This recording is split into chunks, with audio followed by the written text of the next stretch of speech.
Espero que se me escuche, que tengo la mascarilla, pero siempre con los estudiantes tengo un tono bastante alto de voz. Bueno, en este contexto, bueno, la idea era por segundo año participar, ¿no? Como ha comentado José María, en esta mesa que me parece que es especialmente relevante, ¿no? En temas de seguridad y en este contexto en particular con el COVID. Para ello, bueno, pues planteo esta nueva línea que no había trabajado hasta ahora y que me ha supuesto también ponerme a ello, que es un poco algunas de las cuestiones que ya hemos escuchado sobre el COVID, ¿no? Y cómo se ha criminalizado la movilización feminista del 8M en torno, pues eso, a este contexto de COVID. Y ahora veremos también, porque la idea es el pre-COVID, COVID y el contexto posterior. Vale, ahora. Entonces, para ello, bueno, mi idea voy a ser sucinta, no sé cuánto tiempo disponemos para la presentación, pero intentaré no alargarme demasiado para que así luego el posterior podamos sustraer algunas ideas.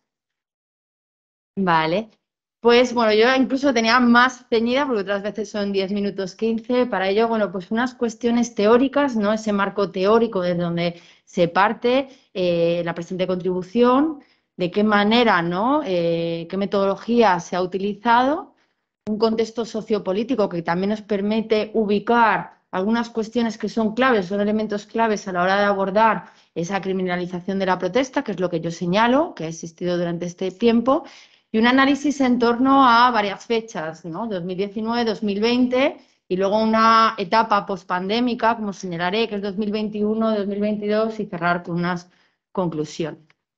Sí, pues bueno, como cuestiones teóricas, pues tener en cuenta, ¿no? Ese concepto de seguridad que sabemos que es multidimensional y que hay distintas referencias desde el concepto de seguridad humana, ¿no? Establecido por Naciones Unidas y en este caso entendido como un instrumento de poder político y como una etiqueta, ¿no? Que asignan los gobiernos ante una acción prioritaria. Así pues, digamos, desde esta conceptualización, que es la que se trabajará, ¿no? En esta contribución, se señala pues, es una serie de movilización de recursos ante estas cuestiones prioritarias, ¿no? Así como una reducción de los niveles de control e información que puede suponer esa securitización. De esta forma, la protección del Estado frente a agresiones exteriores o incluso frente a movimientos internos, que en este caso refiere principalmente a esos movimientos internos, ¿no? Pueden poner en peligro a ese Estado o a esas instituciones, por lo que hay toda una narrativa de securitización. Esto no es nuevo, aquí aludo principalmente a la Escuela de Copenhague, en los conceptos de securitización versus desecuritización, ¿no? Que pueden articular, y en este caso pues han articulado unas narrativas en esos procesos de securitización y estado de excepción. Cuando abordamos el estado de excepción, ¿no? Este estado de excepción, esa conceptualización de Carl Smith de 1922, ¿no? Que señala pues, esos estados de alarma, ¿no? Que nos viene a la mente con el COVID. Perdona, no, sí, ahora. No, no es únicamente en estos contextos, sino que podemos hablar de la excepción, ¿no? También, como indica Giorgio Agamben, a través de también la aprobación de determinadas medidas en momentos concretos en los que, sin establecer un estado de excepción al uso, ¿no? O teóricamente desde la ciencia política establecido como tal, efectivamente condicionan un contexto de excepcionalidad frente a la adopción de determinadas medidas. Ahora, bueno, esto es relevante porque es importante tenerlo en cuenta de cara a algunos conceptos como la ley, perdona.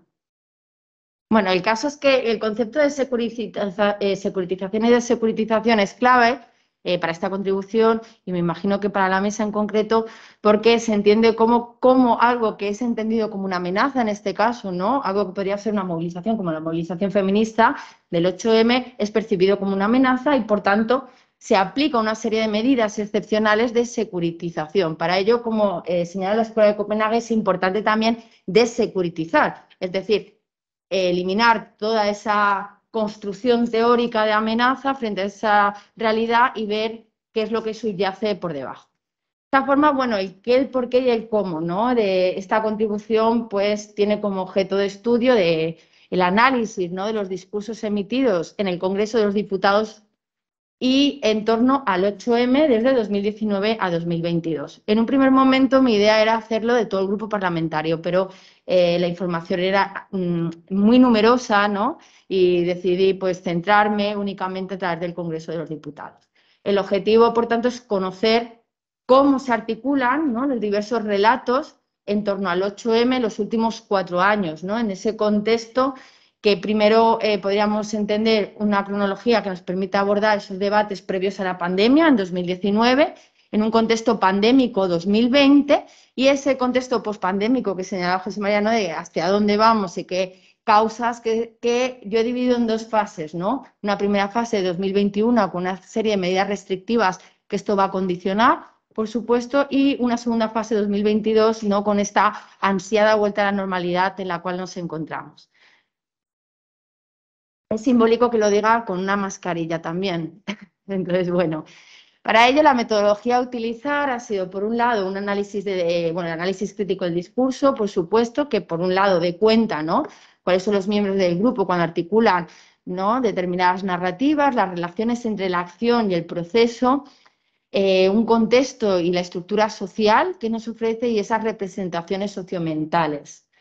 Y por otro lado, un análisis síntesis que va en torno a los diarios de sesiones del Congreso, ¿no?, que nos permite, pues en esas transcripciones que se hacen sobre las narrativas en el Congreso, nos permite observar cómo se han articulado las distintas narrativas a través de una búsqueda de términos muy sencilla, que tendría que volver a revisar por si acaso hay algún término en el cual pues no me ha hecho una búsqueda adecuada, como 8M, 8 de marzo, incluso el número 8. De esta forma, bueno, más de 51 documentos que se han distribuido entre preguntas, contestaciones, comisiones, plenos y control de acción del Gobierno. Y podemos observar ya en esta previa búsqueda una distribución dispar sobre las referencias hacia el 8M. Durante 2019 he encontrado 4 documentos en los que se hace alusión, ¿no? En 2020, cuando, digamos, inicia el debate sobre la culpabilización del 8M frente al COVID, pues se recoge un mayor número, es decir, 27, bajando prácticamente a la mitad, ¿no?, bueno, a 10 menos en 2021 y quedándose en niveles prepandemia en 2020 con una serie de 3 documentos. Los ejes analizados son, por un lado, si ha habido una adhesión o un rechazo, ¿no?, al feminismo, la culpabilización del 8M como el foco de los contagios procedentes, ¿no?, derivados en 2020, y por otro lado la ilegalización o las restricciones del 8M en el contexto de pospandemia. Y como contexto sociopolítico, porque es importante tener en cuenta dónde se ubica, ¿no?, el análisis de esta contribución, es un contexto sociopolítico que para mí era importante indicar como fecha de inicio, quizá me retrotraigo demasiado, pero el 15 de marzo de 2011, ¿no?, con ese 15M, que da inicio a un ciclo de movilizaciones y de protesta social en España sin precedentes, ¿no?, las marchas por la dignidad, las distintas mareas, los rodea el Congreso, que ahí ya vimos, ¿no?, cómo se articuló una narrativa de criminalización en torno a estas protestas en concreto, entre otras, porque hubo muchísimas, ¿no? De hecho, luego, en 2015, vemos la aprobación de la ley Mordaza, que eso supuso también una criminalización de la protesta y, digamos, esos modelos de excepción, ¿no?, que os señalaba previamente con las cuestiones teóricas sobre de qué modo también se aprueban determinadas medidas excepcionales, en este caso en un contexto que no es excepcional y que todavía hasta hoy sigue vigente. También es importante pues, tener en cuenta el auge, ¿no?, del movimiento feminista en España, que como máxima representación he indicado aquí esa huelga internacional feminista que se da en 2018 y, por lo tanto, un incremento paulatino año tras año del 8M y de la movilización feminista y por otro lado, el auge de la ultraderecha en España, ¿no?, que observamos principalmente en 2018, ¿no?, en la incorporación institucional de Vox en comunidades autónomas, como en el caso de Andalucía, y en 2019 en el Congreso de los Diputados. Entonces, así pues, bueno, vemos que esa ultraderecha, cuando hablo de ultraderecha estoy refiriéndome en concreto a Vox, ¿no?, en el caso español, como es una... o sea, es un grupo político que articula de manera constante una narrativa antifeminista. Y este contexto de pandemia del COVID-19, como os digo, que es donde aquí ya nos ubicamos, es esta situación de excepcionalidad en el contexto, ¿no?, con el estado de alarma y cómo se articula, ¿no?, frente a esta situación la narrativa de criminalización. De esta forma, bueno, no sé cuánto llevo, y vais diciendo, el contexto de pre-COVID en 2019, ¿no?, como os he dicho, es un momento que podemos identificar como un momento determinadamente álgido del movimiento feminista, donde hay una gran movilización en torno al 8M como una de las manifestaciones pues, más significativas. Y encontramos en el debate, bueno, en el Congreso de los Diputados, que es lo que he ido analizando, hay una disputa incluso por el espacio político. Es curioso porque observamos como ciudadanos, ¿no?, interpelando constantemente a Carmen Calvo e incluso a Marlaska con el orgullo gay, articulan esa disputa por el espacio político. Por un lado, por la movilización feminista y en otro, en cuanto a toda la movilización en torno a las LGTBIQ+. Así pues, con respecto al feminismo, ellos señalan, ¿no?, que son feministas desde una mirada del feminismo liberal, articulando ese discurso, ¿no?, de libertad en torno al feminismo. Pero es interesante porque en 2019, justo un año antes, ¿no?, de 2020, de ese contexto de COVID, donde veremos cómo empieza a articularse una tensión discursiva, ahí el debate no era otro sino el de cómo se ocupa ese espacio, ¿no?, que es el feminismo y que cada vez está con un mayor auge. Posteriormente, en 2020, bueno, hay un contexto, como os decía, de excepción, ¿no?, el estado de alarma, y después, a las 2 semanas, podemos señalar, principalmente, empieza a generarse una tensión discursiva, principalmente entre dos bloques ideológicos, ¿no?, de la izquierda y la derecha. Es una forma muy simplificada de señalarlo, pero creo que es una forma fácil, ¿no?, de poder observarlo, porque, bueno, vemos cómo esa tensión discursiva en torno a la culpabilización del 8M se da principalmente en dos grupos parlamentarios, Vox y Partido Popular, aunque también vemos como Sergio Sayas, ¿no?, del grupo mixto, originalmente del Partido Navarro, del Partido del Pueblo Navarro, también señala algunas de estas cuestiones, digamos, en torno a ese bloque de la derecha.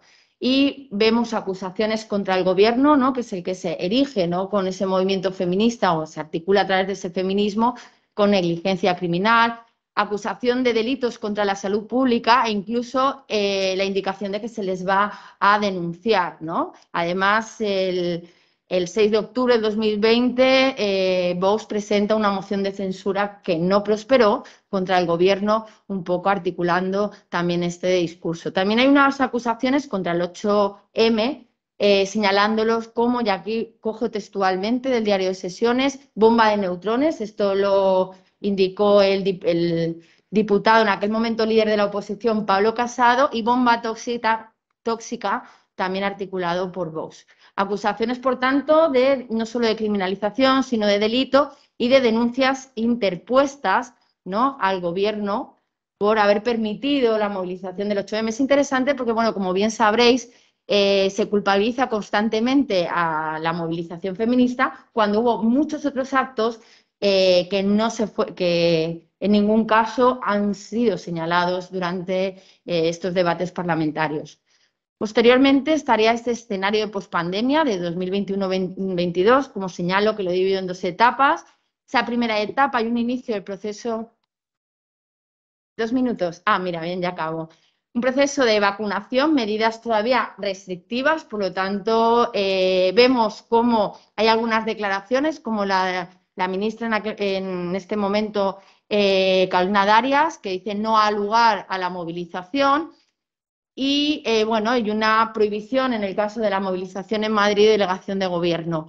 Preguntas también de los grupos parlamentarios Vox y Partido Popular sobre las restricciones en torno al 8M y las actividades en las distintas universidades. Y una segunda etapa de 2022, donde, bueno, vemos que hay un proceso de vacunación realizado, ¿no? Estamos ya en este año, medidas, por tanto, menos restrictivas, y se va diluyendo el número de intervenciones en torno al tema. Es bastante significativo que es pues en un contexto, digamos, de menor restricciones cuando, digamos, esta articulación se da en menor medida. La criminalización, por tanto, de la protesta sí se mantiene, pero únicamente a través del grupo parlamentario de Vox. Y ya para cerrar, como conclusiones, bueno, la criminalización del 8M, o sea, sí existe una criminalización del 8M que ha estado mediado todo durante este contexto de excepcionalidad y la posibilidad también de generar un discurso de securitización.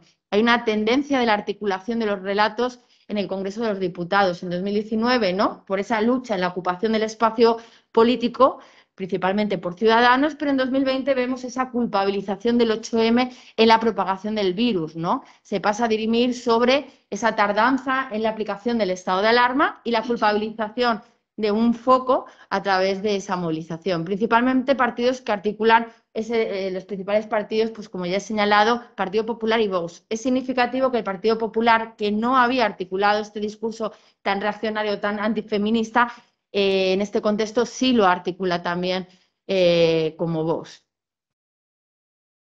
Hay un contexto, como os decía, hay un mantenimiento de la disputa en el 2021, que en el caso del Partido Popular vemos que se va diluyendo durante 2022, pero que sigue habiendo una serie de preguntas o restricciones. Por ejemplo, pues en 2021, con ese despliegue argumental para la ilegalización de la manifestación de ese año, cuando se habían ya aprobado otras movilizaciones.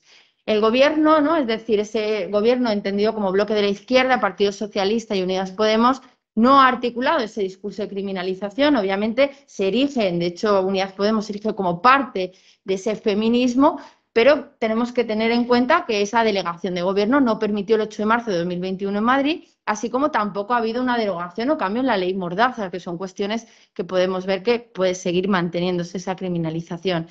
Y por último, bueno, el auge de esa política reaccionaria no articulada a través de partidos de ultraderecha, como es el caso de Vox, frente a la ocupación del espacio público por parte de las feministas.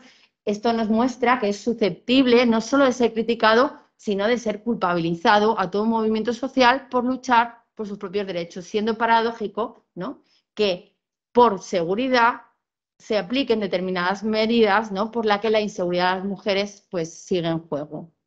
Y ya estaría. Disculpad si me he extendido. Bien, a continuación presento a Cristina Fernández de Teresa, que nos acompaña online. Cristina es investigadora en el programa de Fotografía de la Universidad de La Coruña. Trabaja desde la tecnología y la sociología jurídica sobre el control migratorio, sobre la gestión del cinismo y la convivencia en Barcelona. Sergio García, profesor del Departamento de Antropología Social y Psicología Social de la Complutense, de la Universidad de Madrid. Trabaja desde la antropología social sobre la coproducción de la inseguridad subjetiva en los espacios urbanos y sobre la gestión policial en Madrid. Profesor del Departamento de Derecho Procesal y Penal de la Universidad Complutense de Madrid. Trabaja desde la tecnología en cuestiones vinculadas al control de la protesta y del espacio público a través de mecanismos burocráticos y administrativos. Los tres son coautores, entre otras personas, de un libro coral, Metrópolis, Seguridad y Policía en la Ciudad Neoliberal, que es un análisis sobre el avance de lo securitario y lo policial en las últimas décadas y sobre la pertinencia de debatir en torno a la reforma y el decrecimiento policial. Van a intervenir en la ponencia Sergio y Manuel, cuando queráis, con los dos. Bueno, muchas gracias. Empiezo yo y ahora enseguida brevemente le doy la palabra a Sergio. Muchas gracias, José María, y a los organizadores del Congreso por invitarnos a esta mesa tan interesante y tan necesaria, a pesar de que no sea la más numerosa. Nosotros vamos a hablar de la situación en España en cuanto a tendencias alternativas a lo policial en la seguridad. En España podemos resumir la cuestión en que la policía es una institución muy popular, ¿no? Al menos eso demuestran las encuestas de opinión pública. Y los discursos por una seguridad alternativa no basada en mecanismos policiales son bastante infrecuentes. Es raro encontrar eso. Pero es verdad que en los últimos años, y me refiero a quizás 2, 3, 4 años, ha habido un resurgir de planteamientos que apuestan por formas distintas de hacer de hacer seguridad, que no pasen por los dispositivos policiales e incluso que pasen por reducir el papel de la policía o el peso de la policía, o al menos frenar los procesos de expansión del poder policial al ámbito de lo social, que es parte de lo que vamos a mencionar aquí, ¿no?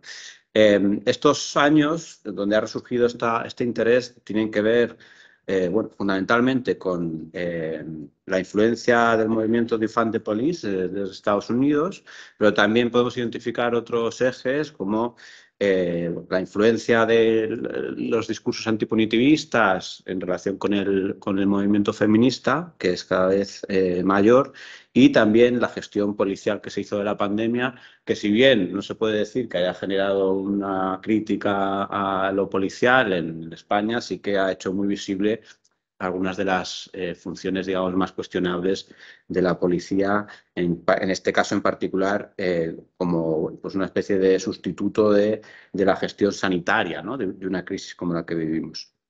Los tres hemos trabajado parcelas distintas de estos fenómenos. Sergio ha trabajado mucho lo que ha ocurrido en Madrid en los últimos años o décadas en materia de seguridad y policía. Cristina lo ha hecho también en el caso de Barcelona. Yo he analizado un poco más las cuestiones jurídicas de evolución de las normas de seguridad ciudadana, etcétera, etcétera. Y bueno, resumiendo lo que podemos extraer, digamos, de ese trabajo comparado, en el caso de Madrid, podemos decir que ha habido en los últimos años algunas medidas de cierta contención del poder policial o de reducción del poder policial, muy minoritarias, que han tenido escaso desarrollo y que han ofrecido muchas resistencias. Pues, por ejemplo, cuando se eliminaron las unidades centrales de seguridad, los llamados antidisturbios locales, durante el gobierno de Manuela Carmena, o bueno, cosas similares con, insisto, poco recorrido, ¿no? Y en general lo que ha habido es una tónica de ampliación de las competencias policiales en materia de seguridad a través de el uso de términos que representan innovaciones, normalmente importadas del mundo anglosajón, como la policía comunitaria, el énfasis en la prevención, esto es algo clásico, pero que está muy de moda, la insistencia en las cuestiones que tienen que ver con la formación y la cultura policial, etcétera, ¿no? Podemos resumir, por ahí se va viendo, podemos resumir esto en que, vale, perfecto, en que, uy, ya he dejado de pasar esto, en que las últimas décadas y los últimos años han ampliado las parcelas de competencia y de poder policial más que las han reducido, ¿no? Esto en Madrid. En Barcelona ha pasado algo similar y, de hecho, Barcelona es un buen ejemplo de cómo han ocurrido estas cosas en las últimas 2 décadas, porque fue ahí donde se aprobó la ordenanza de convivencia, que fue el modelo a seguir en muchas ciudades españolas. La ordenanza de civismo de convivencia ciudadana en el espacio público de Barcelona era una norma que regulaba una enorme cantidad de cosas que tenían que ver con usos de lo más diverso del espacio público, conflictos de diversidad, desacuerdos entre distintos usuarios del espacio público y conflictos de desigualdad también, ¿no? Todo lo que tenía que ver con los usos que dan al espacio público personas en situación de vulnerabilidad de distinto tipo, ¿no? Jurídico, económico, laboral, social y material. Resumiendo lo que ha supuesto la ordenanza de Barcelona, podemos decir que la experiencia, Cristina hizo un estudio muy detallado de la ordenanza, demuestra que ha servido fundamentalmente para dar más capacidad de actuación a la policía, que realmente el efecto que esto haya podido tener beneficioso sobre la resolución de conflictos en el espacio público ha sido bastante reducido, y que en cambio lo que sí claramente ha hecho es, insisto, ampliar las competencias de la policía sobre ámbitos de lo más diverso, ¿no?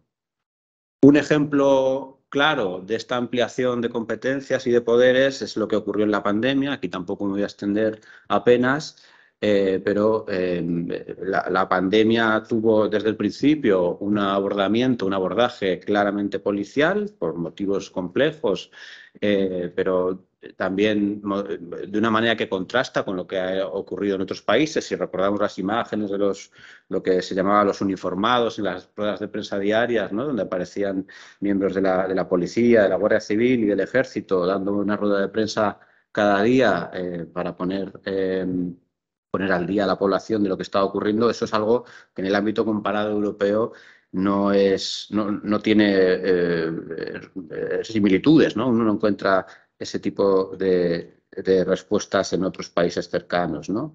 Se recurrió de una manera masiva al dispositivo policial y en particular a las multas y las sanciones durante la pandemia. Se impusieron en apenas 3 meses más de 1 millón de sanciones, que eran muchísimas más de las que se habían impuesto en los años que llevaba en vigor la Ley de Protección de la Seguridad Ciudadana, la famosa Ley Mordaza. Todo esto, curiosamente, luego fue declarado inconstitucional, las multas se deberían estar devolviendo, es decir, que luego se comprobó que no había base jurídica para todo esto. No ha habido realmente una reflexión crítica sobre lo que ocurrió durante la pandemia en cuanto a la actuación policial, ¿no? Pues en general, y ya voy acabando yo mi parte, lo que vemos aquí, ¿no? Como imagen de todo esto, de todos estos procesos, es, bueno, una incapacidad de reflexión, sobre todo desde la izquierda, para plantear políticas de seguridad distintas, ¿no? a la basada en el incremento de las competencias policiales, un fetichismo de las innovaciones de origen anglosajón. Esto no funciona. Bueno, la ausencia a nivel global de una concepción de la seguridad a nivel de ciudad y a nivel de políticas sociales, ¿no? Esto ha ocurrido durante las últimas 4 décadas de manera más o menos ininterrumpida, con algunos intentos, como decía, de poner un poco de límite a la ampliación de las competencias policiales, pero la tónica ha sido la creciente ampliación de competencias, ¿no? Hasta el punto en que, bueno, a día de hoy el Poder Ejecutivo tiene, podemos decir, cierta incapacidad de gobernar, si queréis, a la policía, que se ha convertido en un sujeto de demandas autónomas, ¿no? Y que además se ha convertido en una especie de sinécdoque del Estado, ¿no? La policía es la entrada a la administración, la policía es prácticamente el ayuntamiento, es la referencia, ¿no? institucional. Bueno, y aquí le dejo paso a Sergio para que nos dé la visión un poco más a futuro de lo que podemos hacer en este escenario. Bueno, pues un poco quienes escribimos este libro de Metropolis, y a raíz de esos acontecimientos y de esas entradas que ha comentado Manu, ¿no? Y la observación también de la gestión de los ayuntamientos, del cambio y cómo desde la izquierda se ha gestionado el asunto de la seguridad, lo que nos surgía o el tipo de ideas y de planteamiento social que nosotros íbamos se acercaban a la perspectiva, digamos, decrecentista o desfinanciadora de la institución de policía, precisamente por el aumento de la presencia policial que ha comentado Manu, que hemos visto en las últimas décadas en multitud de ámbitos, ¿no? Ya no solamente en cuestiones de seguridad ciudadana, de delitos, sino también en todo tipo de ámbitos, desde escuelas, servicios sociales, gestión de una pandemia, etcétera, ¿no? Desde ese enfoque decrecentista, lo primero que nos surge es la interrogación por otras formas, otros modelos culturales de gestión del conflicto, ¿no? Tanto a nivel, bueno, exterior respecto de nuestras realidades socioculturales, como también plantearnos que dentro de nuestro mundo cultural ya gestiona conflictos de muchas otras maneras sin necesariamente recurrir a la policía, conflictos vecinales, conflictos de todo tipo, ¿no? Entonces, una primera pregunta para plantearnos esta cuestión, ¿no? En segundo lugar, otro input a la hora de plantearnos esta propuesta decrecentista está también, bueno, algunas reflexiones que hicimos, algunos de los que participamos en este libro y hoy mismo, en su día, y que transformamos en forma de propuestas y finalmente de programa electoral cuando el Ayuntamiento de Madrid fue gobernado por Ahora Madrid y que no se llevaron a cabo, pero que tenían que ver precisamente con la despolicialización de conflictos comunitarios, con conflictos de convivencia, etcétera, y que básicamente aludían a la investigación, a la exploración y al análisis de otras formas de gestión de conflictos que no pasaran por la policía, precisamente por la constatación del daño social que estaba produciendo la policía, especialmente sobre ciertos sujetos, ¿no? Personas racializadas, jóvenes, etcétera, ¿no? Y en tercer lugar, digamos, lo que ha supuesto, bueno, como la gran inspiración para plantearnos estas propuestas decrecentistas, tiene que ver con el lema del Defund the Police y toda la batería de propuestas que el movimiento Black Lives Matter lanza a partir del año 2020, en plena pandemia, a partir de la muerte de George Floyd en Minneapolis, y que, de algún modo, viene a plantear de una forma muy pragmática, ya no solamente es una cuestión teórica, una cuestión meramente ideológica, sino a partir de propuestas concretas, cómo se puede avanzar hacia otros modelos de políticas públicas, municipales y hacia otro tipo de apuestas que se basen más en el apoyo a las propias comunidades en la gestión de conflictos, ¿no? Al mismo tiempo, lo primero que plantea el movimiento Defund the Police es que las reformas policiales que se han intentado en Estados Unidos hasta ese momento han fracasado, ¿no? Las principales reformas, ¿no? Si seguimos a Alex Vitale, al sociólogo Alex Vitale, que es el que mejor las ha estudiado, estriban alrededor de la gestión de la diversidad dentro de la policía, la formación de los agentes, la policía comunitaria, rendición de cuentas, la instalación de cámaras en los uniformes, etcétera.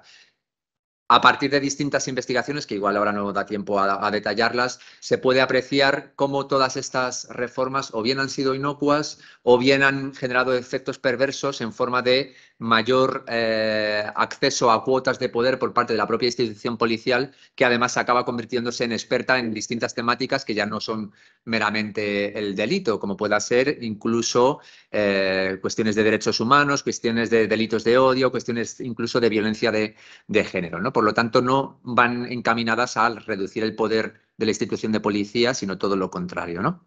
La propuesta del Defund the Police, entre otras cuestiones... 2 minutos, vale. Bueno, a nivel institucional pasa, en primer lugar, por un planteamiento descriminalizador y despenalizador de ciertos comportamientos, tanto a nivel de todo lo que tiene que ver con el mundo del consumo de estupefacientes, el trabajo sexual o las prácticas de supervivencia de las personas más empobrecidas, ¿no? En segundo lugar, restar poderes a la policía, ¿no? Y en esto ya hay experiencias en algunos municipios estadounidenses sobre, por ejemplo, la limitación del uso de cámaras de reconocimiento facial, por ejemplo, en San Francisco. La desfinanciación, ¿no? Por poner un simple ejemplo, ¿no? La policía de Chicago gasta en 2 días todo lo que gastan sus servicios de salud mental en un año, ¿no? Es decir, el sobrecoste que supone la intervención policial y, por supuesto, la reinversión de todos esos, o buena parte de esos fondos policiales en otro tipo de políticas, en otro tipo de apuestas, ¿no? Y, por supuesto, también la apuesta por otro tipo de intervenciones con otro tipo de profesionales y otro tipo de enfoques, ¿no? Tanto en temas de salud mental como en temas de gestión del tráfico, como en temas de conflictos vecinales, de violencia de género, etcétera, ¿no? No nos debería sonar tan extraño porque, al fin y al cabo, por ejemplo, en los últimos meses hemos visto algunas propuestas, por supuesto, no desde el mismo enfoque, ¿no? que el nuestro, pero que sí que son significativas a nivel del Estado español, en tanto en cuanto nos muestran cómo la reducción de las plantillas de policía o la reducción del trabajo policial no es algo que suene o que a principio pueda... bueno, pueda advertir que lo que se viene es un caos, ¿no? Y un aumento del delito ni cosas por el estilo, ¿no? Nos estamos refiriendo, por ejemplo, a casos curiosos como la propuesta del alcalde de Siero en Asturias, la tercera o cuarta localidad con más población de toda Asturias, que ha planteado el desmantelamiento de su policía local por motivos que no son las del decrecimiento policial, ¿no? que tienen que ver con un conflicto entre él y el propio cuerpo de policía. Pero esa propuesta por parte de un alcalde del Partido Socialista, ¿no? Nos debe hacer reflexionar hasta qué punto la policía puede ser prescindible en ciertos espacios, ¿no? O no es imprescindible si se la sustituye por otro tipo de profesionales, ¿no? O, por ejemplo, propuestas que hemos visto recientemente como la del Ayuntamiento de Sant Boi de Llobregat, también gobernado por el Partido Socialista, que está sustituyendo a los policías por integradores sociales en la gestión de algunos conflictos en el espacio público que tienen que ver con jóvenes, adolescentes, vecinos, etcétera, ¿no? Por lo tanto, no son experiencias que nos deberían sonar demasiado extrañas, ¿no? Y luego, por supuesto, toda la inspiración que nos viene de un montón de movimientos, tanto indígenas en el ámbito rural, en las rondas campesinas en Perú, en Chiapas, Chelán, en México, etcétera, pero también a nivel, a nivel urbano, ¿no?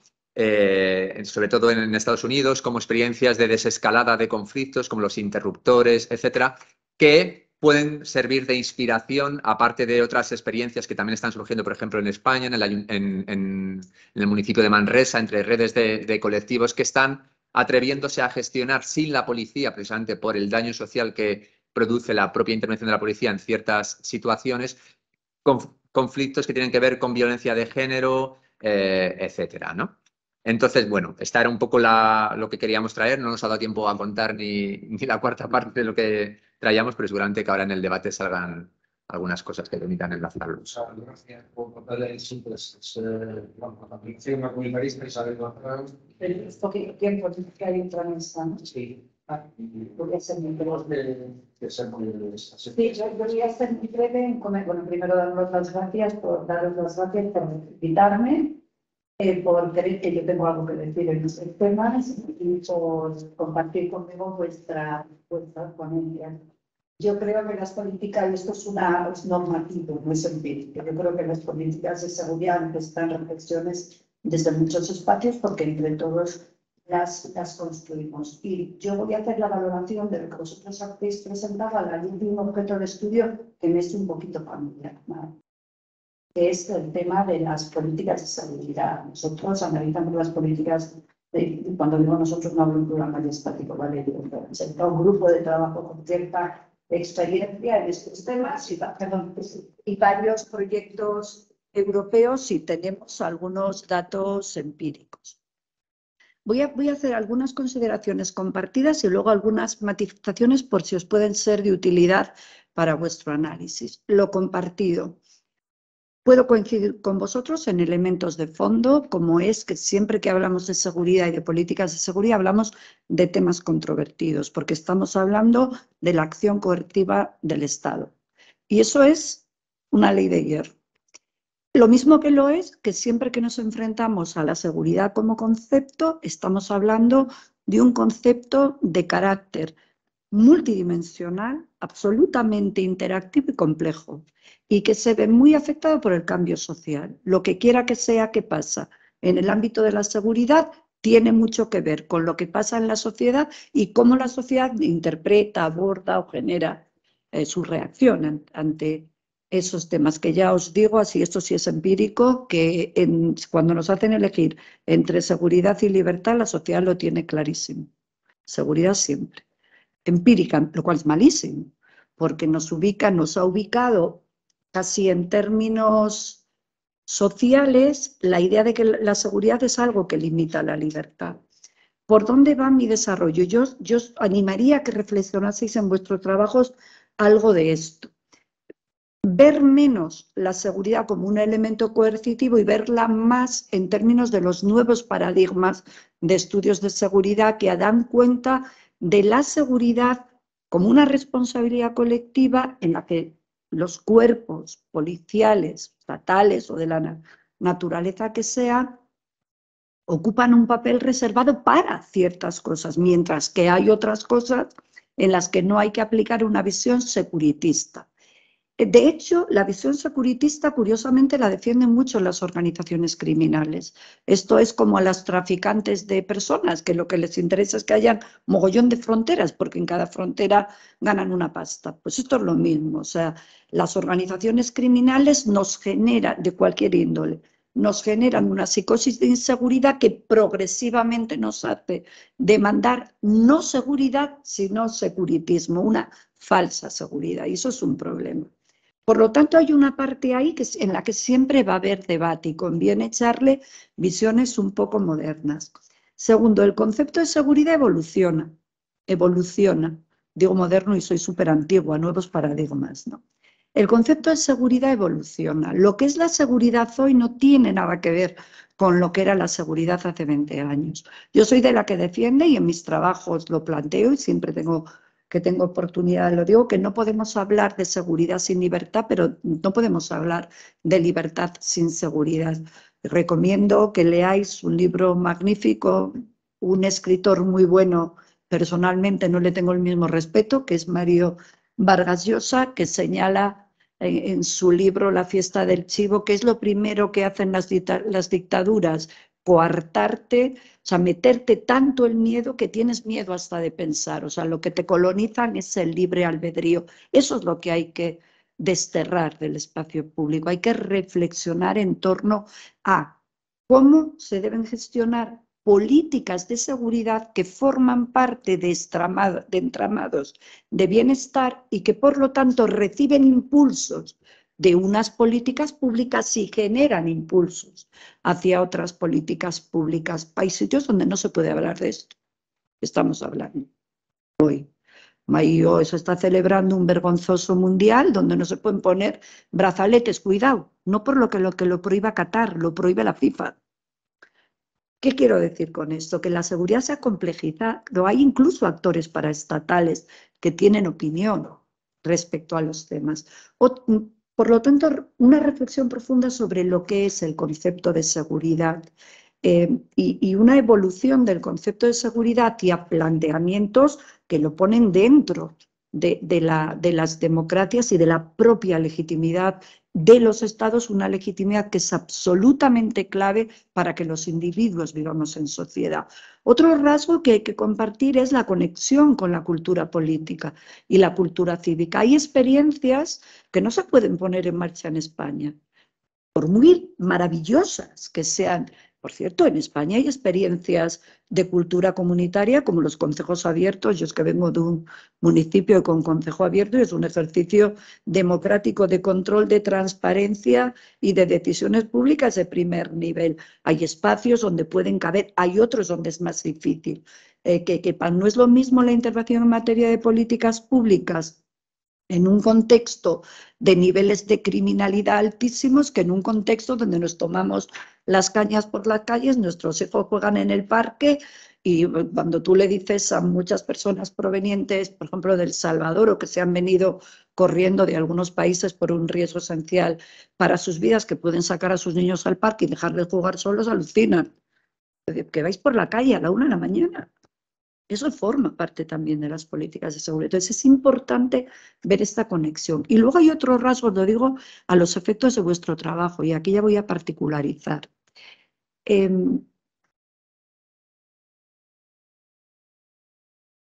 Voy a representar al Estado, ¿vale? Me dejáis, ¿no? Hay que entender, también decimos cultura política, calidad de la democracia, todas estas cuestiones. Y hay otra. Y es que depende de cuál sea tu sistema político-administrativo y cómo se define tu policía. ¿Saben por qué en Estados Unidos tiene que aparecer el defund the police? Porque es la casa de Tócame Roque. Estados Unidos es un país que tiene una policía federal de cierta calidad, no la misma en todas partes, pero de cierta calidad. Yo he tenido la suerte de trabajar con la unidad de análisis de conducta del FBI y flipas.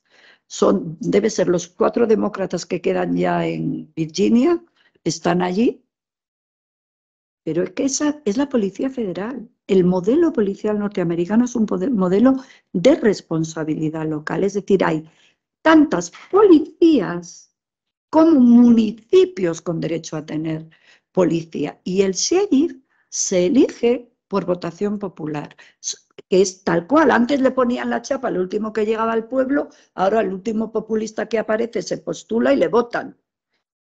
¿Qué quiero decir con esto? Que no es equiparable a nuestro modelo. En ese sentido tienes policías, como puede ser la de San Francisco, o policías como puede ser la de Boston, o la de Minneapolis, que además han participado en movimientos de gestión de la diversidad y que tienen problemas de verdad serios, o sea, que tienen muy, muy serios.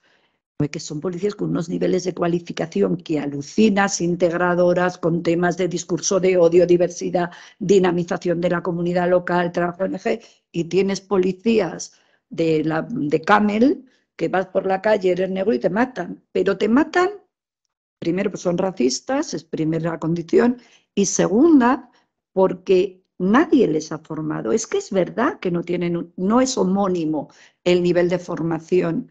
Eso no pasa en general en las policías europeas ni en España, lo cual no quiere decir nada y quiere decir mucho. Otro rasgo importante es lo que tú señalabas del tema de vuestro planteamiento.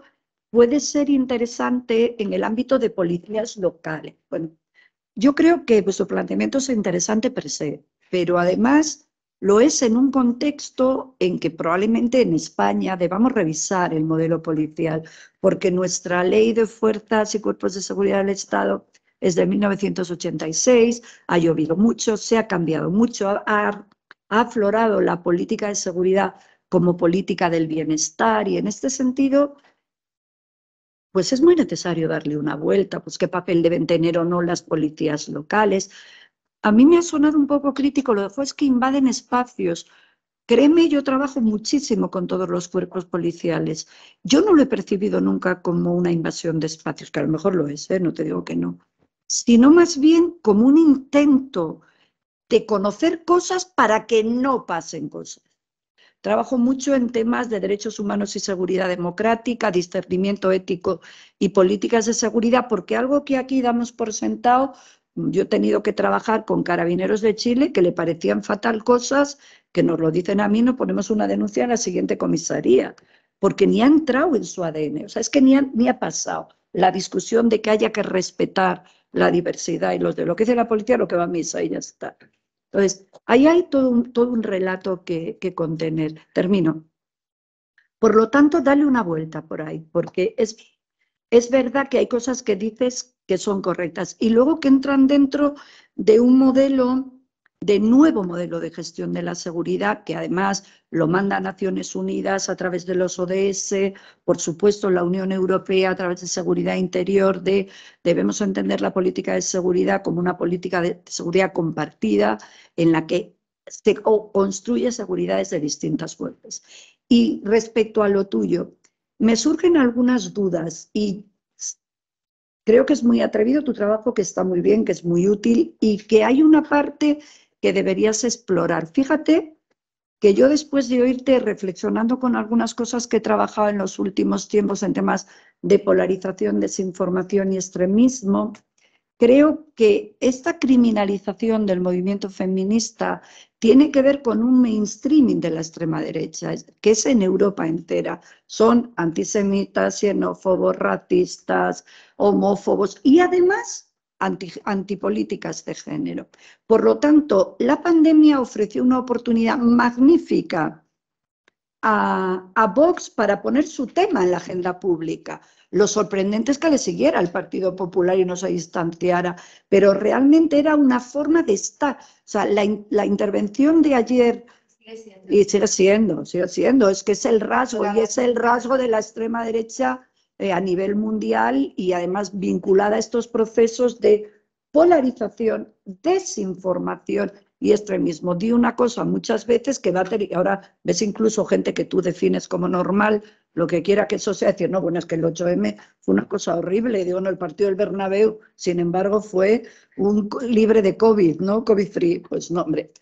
Es decir, eso tiene que ver con otras cuestiones. Y yo, si me permites el consejo, revisaría el trabajo, que es muy bueno, a la luz de esta conexión, porque hay mucho de desinformación ahí y mucho de intención. La propia intervención de ayer de esta excéntrica parlamentaria de Vox en el Parlamento, con una salida de pata de banco que dicen en mi pueblo, no es otra cosa que colonizar las primeras páginas de los medios de comunicación. Punto. O sea, no van a decir, hoy qué bien lo has hecho, ministra. No, ellos saben que dicen esa barbaridad e inmediatamente están en todas las noticias, opinamos en Twitter y ya le has hecho la campaña. O sea, no necesitan nada más, porque llegan a quien tienen que llegar. Y es un movimiento orquestado a nivel mundial. En cuanto a lo del de lo del COVID hablamos otro día con un café, porque yo llevo uno de los proyectos H2020 de la Unión Europea de consecuencias sociales del COVID, y algunas cosas de las que habéis dicho no son estrictamente aquí. Sí, ¿por qué se usa la policía? Es que no había nada más que usar. ¿Por qué España tenía un modelo más restrictivo? Por una sencilla razón, porque España en ese momento era el país con más prevalencia de COVID y con una legislación más dura. Nosotros tuvimos el encierro más duro de toda la Unión Europea y más largo, y era necesario esa labor. Y por cierto, cuando se habla de la constitucionalidad, pero termino, lo que nadie cuenta es que lo que pedían estos que fueron al Constitucional es que fuera todavía más restrictivo, que no les gustaba lo que se había aprobado y querían que fuera todavía más restrictiva. O sea, que parece que es que estaba mal porque era muy restrictiva. No, no. Según el Constitucional, si nos leemos su resolución, está mal porque es poco restrictiva. Lo digo para el debate. En todo caso, mi correo lo tiene José María, bueno, Ana, tú también. Lo que yo os pueda aportar en lo que deseéis, lo poco que sé que es casi nada, lo hago. ¿Vale? Gracias.